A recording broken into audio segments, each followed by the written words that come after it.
Hi hello నమస్తే అందరికీ నమస్కారం అండి. అమ్మవారి దయ వల్ల అందరూ ఆయుర ఆరోగ్యాలతో సుఖ సంతోషాలతో ఉండాలని కోరుకుంటూ ఈ వీడియోని అయితే ప్రారంభిస్తున్నాను. ముఖ్యంగా మనకు వారాహి నవరాత్రులు అనేటివి మొదలవుతున్నాయి కాబట్టి వాటికి సంబంధించినటువంటి అనుమానాలు కానివ్వండి, పాటించవలసిన నియమాలు, ఇంకెలాంటి ముఖ్యమైన విషయాలన్నింటి గురించి ఈరోజు మాట్లాడుకుందామనండి మనం. ముఖ్యంగా ఈ మధ్య కాలంలో ఈ వారాహి అమ్మవారిని చాలామంది భక్తులు చాలా రకాలుగా కొలుచుకుంటున్నారు, అలాగే నమ్ముతున్నారు కూడా. ముఖ్యంగా మనకు ఆషాఢ మాసంలో వచ్చే వారాహి నవరాత్రులు చాలా ప్రాముఖ్యతను కలిగి ఉన్నాయండి. వీటిని ఆషాఢ మాసంలోని నవరాత్రులు అని చెప్పేసి, గుప్త నవరాత్రులు అని చెప్పేసి అండ్ చాలా రకాలుగా పిలుచుకుంటారండి.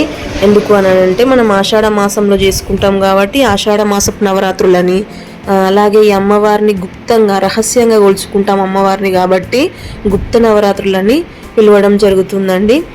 ఇది చాలా ఈజీ అండి, చాలా ఈజీగా సింపుల్గా చాలా సులభమైన పద్ధతుల్లో మనం ఈ నవరాత్రులు అనేటివి చేసుకోవచ్చండి. చాలా అమ్మవారు ఎంత ఉగ్రరూపమైనా కానివ్వండి, అమ్మవారి మనసు మాత్రం చాలా శాంతమైనదండి. ఈ కోరిన కోరికలు తీర్చి కొంగు బంగారమైనటువంటి మనకు వారాహి అమ్మవారు అందరూ ప్రతి ఒక్కరు ఎవరైనా కూడా ఈ నవరాత్రుల్లో దీపారాధన చేసుకోవచ్చండి. ఏ విధంగా చేసుకోవాలి పూజ అవన్నీ నేను మీకు ముందు వీడియోలో వివరిస్తాను, ఒక్కసారి జాగ్రత్తగా వినండి. అలాగే నా ఛానల్ని ఎవరైతే సబ్స్క్రైబ్ చేసుకోలేదో ఇంతవరకు తప్పకుండా సబ్స్క్రైబ్ చేసుకోండి, కామెంట్ చేయండి, లైక్ చేయండి, షేర్ చేయండి. నాకు ఖచ్చితంగా మీ సపోర్ట్ అనేది కావాలండి. ఇంకా ఎన్నో మంచి మంచి విషయాలతో మీ ముందుకు వస్తాను. ఇప్పుడు మనకు ముఖ్యంగా ఆషాఢ మాసంలో ఇప్పుడు మనకు 15వ తారీఖు 14వ తారీఖు అమావాస్య అవుతుంది కదండి. 15వ తారీఖు పాడ్యమి రోజు నుండి ఈ నవరాత్రులు అనేవి మొదలవుతున్నాయండి. పాడ్యమి నుండి మొదలుకొని నవమి వరకు మొత్తం 9 రోజులు ఈ వారాహి అమ్మవారి యొక్క నవరాత్రులు అనేది జరుపుకుంటారండి. ఇందులో చాలా రకాలుగా చేసుకోవచ్చు. అంటే కొంతమంది కలశం పెట్టుకుంటారు, కొంతమంది కలశం లేకుండా చేసుకోవచ్చు, అలాగే పీఠం పెట్టుకుంటారు, కొంతమంది పీఠం పెట్టుకోకుండా చేసుకోవచ్చు. అలాగే అఖండ దీపం కూడా పెట్టుకోకపోవడం అంటే మన వీలుని బట్టి మనకున్న అక్కడ ఉన్న ఏవైతే మనకు ఉన్నాయో వాటిని బట్టే మనము ఈ పూజ అనేది చేసుకోవాలండి. ఇవి ఎంత సింపుల్గా చేసుకుంటే అమ్మవారికి అంత ఇష్టము. పెద్ద ఆడంబరాలకు పోయి మనము ఏదో తప్పులు చేసి అనవసరంగా అమ్మవారి ఉగ్ర రూపానికి గురి కావద్దండి. ఎప్పుడు కానీ మనకున్న వాటితోనే మనకి ఏవైతే అందుబాటులో ఉంటాయో వాటితోనే పూజ చేసుకోవాలండి. మనం భక్తి, శ్రద్ధ, నమ్మకం అనేది మాత్రం ఖచ్చితంగా ఉండి మనం సంకల్పం చేసుకొని అమ్మవారిని పైన పూర్తి నమ్మకాన్ని ఉంచి ఈ పూజ అయితే ప్రారంభించుకోవాలండి. దీనికి సంబంధించి నాకు తెలిసినంతైనా ఒక రకంగానే ఉంటాయి. అది మనము అంటే మన ఆరోగ్య రీత్యా కానివ్వండి, మన ఇంట్లో పరిస్థితులను బట్టి కానివ్వండి, ఎంతవరకు పాటించగలుగుతాము దాన్ని బట్టి మనం పూజ అనేది స్టార్ట్ చేసుకోవచ్చండి. మనకు మొత్తం 9 రాత్రులను కలుపుకొని ఈ అమ్మవారి వారాహి నవరాత్రులు అనేది మనం చెప్పుకుంటాము. అమ్మవారు రాత్రి దేవత కాబట్టి మనం 9 రాత్రులను మనం పరిగణలోకి తీసుకుంటామండి. అంటే మనకు 15వ తారీఖు 14వ తారీఖు రాత్రి 15వ తారీఖు రాత్రి నుండి మనకు నవమి 23వ తారీఖు రాత్రి వరకు మొత్తం 9 రోజులు పూర్తవుతుందండి ఈ పూజ అనేది. అయితే మనకు ఆడవాళ్ళం కాబట్టి చాలా రకాల సమస్యలు ఉంటాయి, పీరియడ్స్ కానివ్వండి, ఇంక ఇతర సమస్యల వలన 9 రోజులు చేసుకోగలిగితే ఇంకా సంతోషం. ఒకవేళ 9 రోజులు వీలు కాదు అని అనుకుంటే 5 రోజులు కానివ్వండి, 3 రోజులు కానివ్వండి, కనీసం ఒక్క రోజైనా ఈ పూజ చేసుకోవచ్చండి. ముఖ్యంగా మనకు వారాహి అమ్మ ఏంటి అని అంటే మనకి ఏమైనా తీరని కోరికలు ఉంటే, అంటే ఇతరుల ద్వారా ఏమైనా భయాలు కానివ్వండి, చెడు దుష్టశక్తుల నుండి ఇట్లాంటికి సంబంధించిన వాటి నుండి మన వారాహి అమ్మ మనకు పూర్తి రక్షణ కలిగిస్తుందండి. అమ్మవారిని ప్రత్యేకించి మనం ఏం కోరికలు కోరాల్సిన అవసరం లేదు. ఆ తల్లి మనకి ఏం అవసరము, ఏమి ఇవ్వాలి, ఎంతవరకు అనేది ఆ అమ్మనే ఇస్తుందండి. మనం చేయాల్సిందల్లా ఒక్కటే, పూర్తి భక్తి, ధ్యాస, నమ్మకంతో సంకల్పం చేసుకొని అమ్మవారిని ఈ నవరాత్రులలో కొలుచుకోవాలండి. చాలా అంటే చాలా ఫలితం అనేది ఉంటుంది.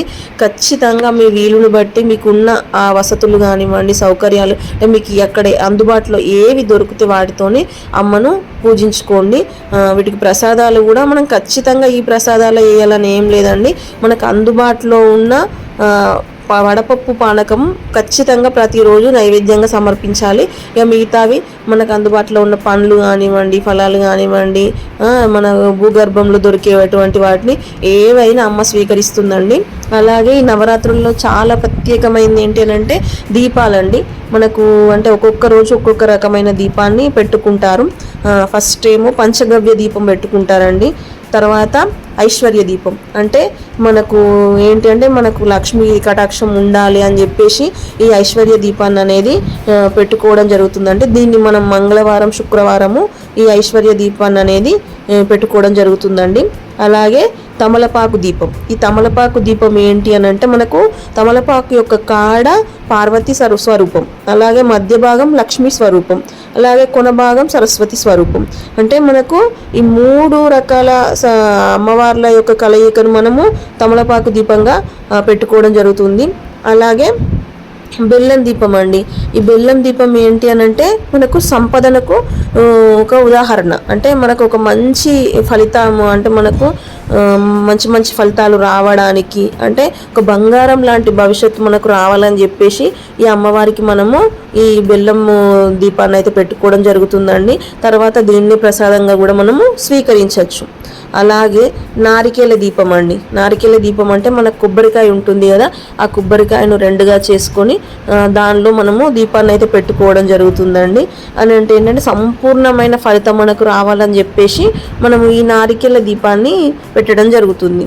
అలాగే కంద దీపం మనకు ముఖ్యంగా ఈ వారాహి అమ్మకు ముఖ్యంగా అతి ఇష్టమైనది ఏంటి అని అంటే కంద దీపం అండి. అమ్మకు భూమి నుండి వచ్చిన ఫలాలు కానివ్వండి, ఏ రకమైన భూమి నుండి వచ్చినవి చాలా ఇష్టం అండి. అందులో ముఖ్యంగా కంద దీపం అనేది చాలా ఇష్టం. నీకు మనసులో నువ్వు అనుకున్న కోరికను కోరుకొని, అంటే నీకు వారాహి నవరాత్రులనే కాదు, శుక్రవారం కానివ్వండి, లేదా ప్రతి పంచమికి కానివ్వండి, ఒక్క కంద దీపం పెట్టుకొని అమ్మ అని కోరుకుంటే నీ కోరిన కోరికలు నెరవేరుతాయండి. అలాంటి కంద దీపాన్ని అంటే మనం ఖచ్చితంగా ఒక రోజు ఫస్ట్ రోజు మొదటి రోజు పెట్టుకొని లాస్ట్ వరకు ఇదే ఉండాలంటే మనకు దొరకని సందర్భంలో, అంటే మనకు అది దొరకట్లేదు, చాలా కష్టంగా ఉంది అని అంటే ఒక పెద్ద కంద తీసుకొచ్చుకొని దాన్ని చిన్న చిన్న ముక్కలుగా వేసుకొని రోజుకొక రకంగా పెట్టుకోవచ్చు. లేదంటే మనకు అందుబాటులో ఉంటే ప్రతిరోజు కొత్తగా పెట్టుకుంటే ఇంకా మంచిదండి. అలాగే ఈ కంద కూడా మనం దీపం కొండెక్కిన తర్వాత మనము ఏంటి అని అంటే ఆవులకు కానివ్వండి, ఎవరికైనా దానాలు ఇవ్వడం లేదా వంటలలో కూడా ఉపయోగించుకోవచ్చు. అలాగే నవధాన్యాల దీపం. ఈ నవధాన్యాల దీపం ఏంటంటే అమ్మవారు శాకాంబరి రూపం అండి. అంటే మనకు కూరగాయల అవతారంలో, అంటే ఇవి మనకు దొరికే న్యాచురల్గా మనకు దొరికే బయట సహజంగా ఏంటి దొరుకుతాయో వాటి ద్వారా మనం ఈ అమ్మవారికి ఎలాంటి నైవేద్యాలన్నా సమర్పించవచ్చండి. అంటే మొక్కజొన్న కానివ్వండి, కూరగాయలు కానివ్వండి, బీట్రూట్, క్యారెట్, అంటే ఇలాంటివి ఏవైనా అమ్మకి సమర్పించవచ్చండి. ఇది పెట్టాలి, ఇది పెట్టద్దు అని అట్లా ఏమి ఉండదు. అమ్మ ఎలాంటిదైనా స్వీకరిస్తుంది. అమ్మకు ఇట్లా శాకాంబరి అవతారం కోసం ఇవన్నీ రకాల కూరగాయలు, బెండకాయలు, దొండకాయలు, ఇలా ఏవైనా ఉపయోగించి మనం చేసుకోవాలి. అంటే మనము ఏంటి అని అంటే అమ్మను సస్యదేవత అని కూడా అనుకుంటామండి. అంటే ఒక మంచి మనకు పంటలను ఇచ్చి ప్రజలను కాపాడే అమ్మవారిగా కూడా మనము ఈ వారాహి అమ్మవారిని పిలుస్తాము. ఈ శాకాంబరి ఏంటి అని అంటే సప్తమి రోజున మనం అమ్మవారిని శాకాంబరి రూపంలో చూస్తామండి. అలాగే ఈ నవధాన్యాల దీపం కూడా మనము సప్తమి రోజునే పెట్టుకోవడం జరుగుతుంది. అలాగే కుష్మాండ దీపం అండి. ఈ కుష్మాండ దీపం మాత్రము కొంతమంది దేవుని రూమ్లో, అంటే దేవుని గదిలో ఇంట్లో పెట్టుకోవడానికి ఇష్టపడరు. అలాంటి వాళ్ళు మనకు అంటే కుష్మాండం అని అంటే బూడిది గుమ్మడికాయ, ఈ బూడిది గుమ్మడికాయతో చేసుకునేదాన్ని కుష్మాండం అంటామండి. అది మనం అమ్మవారికి చూపించి మనము మొక్కుకొని చేసుకొని వచ్చి బయట కూడా మనము గుడిలో కానివ్వండి, ఇంటి బయట గుమ్మం దగ్గర కానివ్వండి ఈ కుష్మాండ దీపాన్ని పెట్టుకోవడం జరుగుతుంది. అలాగే గోరింటాకు దీపం అండి. ప్రతి ఆడవాళ్ళకి ముఖ్యంగా వారాహి అమ్మవారికి ఈ గోరింటాకు అంటే చాలా ఇష్టం అండి. అట్లాంటిది గోరింటాకు అంతా తీసుకొని వచ్చి అందులో మనం దీపాన్ని సమర్పించి తర్వాత దీపం కొండెక్కిన తర్వాత ఆ గోరింటాకు తీసుకొని మనము పెట్టుకోవచ్చు అండి. లేదా ముత్తైదులకు కూడా మనం దానం ఇవ్వచ్చు. అలాగే నిమ్మకాయ దీపం, ముఖ్యంగా అమ్మవారికి నిమ్మకాయ అంటే ఉగ్ర రూపంలో ఉంటుంది కాబట్టి మనకు వారాహి అమ్మ, ఈ నిమ్మకాయలు ఏంటి అంటే అమ్మను శాంతపరచడం కోసం ఈ నిమ్మకాయ దీపాన్ని అనేది మనం పెట్టుకోవడం జరుగుతుందండి. ఇవి ఏ దీపాలైనా మీకు అందుబాటులో ఉండి మీరు చేసుకోగలిగితేనే పెట్టుకోండి, లేదంటే ఇవి ఖచ్చితంగా పెట్టాల్సిన అవసరం లేదు. వీలుండి మనం చేసుకునేలాగా ఉండే పూజ మాత్రమే మనం చేసుకోవాలండి. కానీ ముఖ్యంగా పాటించవలసిన నియమాలు మాత్రం పాటించాలి. మళ్ళీ మనం ఏంటంటే వీలుంటే ఆవు నెయ్యి లేదంటే నువ్వుల నూనెతోని మనము ఈ దీపాలన్నీ పెట్టుకోవాలండి. ఏది దొరకని సందర్భంలో ఒక కంద దీపం అన్న పెట్టుకోవడానికి ప్రయత్నించండి. అది కూడా దొరకలేదన్నా మనకు ఎలాంటి సమస్య లేదండి. నార్మల్గా మనం పెట్టుకునే దీపాలైనా పెట్టుకొని అమ్మవారిని పూజించుకోవచ్చు భక్తి శ్రద్ధలతోని. కానీ మీకు దొరికితే అందుబాటులో ఉంటే మాత్రం ఖచ్చితంగా అమ్మవారికి కంద దీపం పెట్టడానికి ప్రయత్నం చేయండి. ఇలా మనము ఈ ఆషాఢ మాసంలో వచ్చే వారాహి నవరాత్రుల్లో చేసుకోవడం చాలా అంటే చాలా బాగుంటుందండి. మీకు ఖచ్చితంగా ఫలితం అనేది ఉంటుంది. అలాగే ఇప్పుడు మనకు పీరియడ్స్ ఉంటాయి కాబట్టి ముందే మీ డేట్ని చూసుకోండి. అంటే సరిగా ఉంటే మీ డేట్ని చూసుకొని దానికన్నా ముందు 3 రోజులు కానివ్వండి, 5 రోజులు కానివ్వండి, 1 రోజు కానివ్వండి చేసుకోండి. ఒకవేళ ఇర్రెగ్యులర్ ఉన్న వాళ్ళు, ఒకవేళ మీరు పూజ ఆల్రెడీ స్టార్ట్ చేసి మధ్యలో కనుక అట్లా వస్తుంది అని అనుకుంటే మీ కుటుంబ సభ్యులతోని ఆ పూజను అయితే కంప్లీట్ చేయించండి. అట్లా మీకు ఎట్లా వీలుంటే అలా ఈ అమ్మవారి యొక్క ఈ ఆషాఢ మాసంలోని ఈ గుప్త నవరాత్రులను, ఆషాఢ మాస వారాహి నవరాత్రులను మంచిగా సంతోషంగా చేసుకొని అమ్మవారికి కృపకు మీరు పాత్రలు కావాలని నేను కోరుకుంటున్నానండి. ఈ కలశం పెట్టుకోవడం, పీఠం పెట్టుకోవడం కూడా మీకు వీలుంటేనే చేసుకోవాలండి. లేదంటే నార్మల్గా మీరు పూజ గదిలో చేసుకునే పూజ దగ్గర చేసుకోవచ్చు. అలాగే అమ్మవారి ఫోటో పెట్టుకోవాలా అనే అనుమానాలు కూడా చాలా మందికి ఉన్నాయండి. మీకు అందుబాటులో ఉంటే పెట్టుకోండి, లేదు మేము భయపడు అట్లా ఇట్లా ఏమన్నా మీకు సమస్య ఉంటే మనకు అమ్మవారు వారాహి అమ్మవారు లక్ష్మీ స్వరూపం కాబట్టి లక్ష్మీ అమ్మవారి యొక్క ఫోటో పెట్టుకొని కూడా మనం ఈ పూజ చేసుకోవచ్చండి. అది కూడా కాదు అని అనుకుంటే పసుపు గౌరమ్మని చేసుకొని మనం ఈ పూజ అనేది జరుపుకోవచ్చు. ఫస్ట్ గణపతికి ఒక గణపతి విగ్రహం ఉంటే దానికి వేసుకోండి. అది కూడా లేనప్పుడు గణపతి ప్రతిరూపంగా ఒక గౌరమ్మను, అమ్మవారి ప్రతిరూపంగా ఒక గౌరమ్మను చేసుకొని దానికి చేయండి. ఒకవేళ మీ ఇంట్లో విగ్రహాలు ఉంటే మాత్రం లక్ష్మీ అమ్మవారి విగ్రహం కానివ్వండి, వారాహి అమ్మవారి విగ్రహం, గణేశుని విగ్రహం ఉంటే వాటికి మాత్రం పంచామృతాలతోని అభిషేకం చేయండి. పంచామృతాలు కూడా లేని పక్షంలో పసుపు కుంకుమ నీళ్ళతోని, గంగాజలంతోని అభిషేకం చేయండి. మరి ఒకవేళ పసుపు గౌరమ్మను పెట్టుకుంటే మనం అభిషేకం చేయలేమంటే అవి ఏవైతే పంచామృతం కానివ్వండి, పసుపు కుంకుమ నీళ్ళు కానివ్వండి ఇట్లా జీలకరించండి, సరిపోతుందండి. మనకి ఏ విధంగా చేసినా తప్పు లేకుండా, ఎలాంటి పొరపాట్లు లేకుండా చేసుకుంటే సరిపోతుందండి. అది ఆడంబరంగా చేయాల్సిన అవసరం లేదు, సాధారణంగా కూడా మనం ఈ పూజ చేసుకోవచ్చు. అలాగే బ్రహ్మచర్యం అనేది ఖచ్చితంగా పాటించాలి. అలాగే ఉపవాసం కూడా ఖచ్చితంగా ఉండాల్సిన అవసరం లేదండి.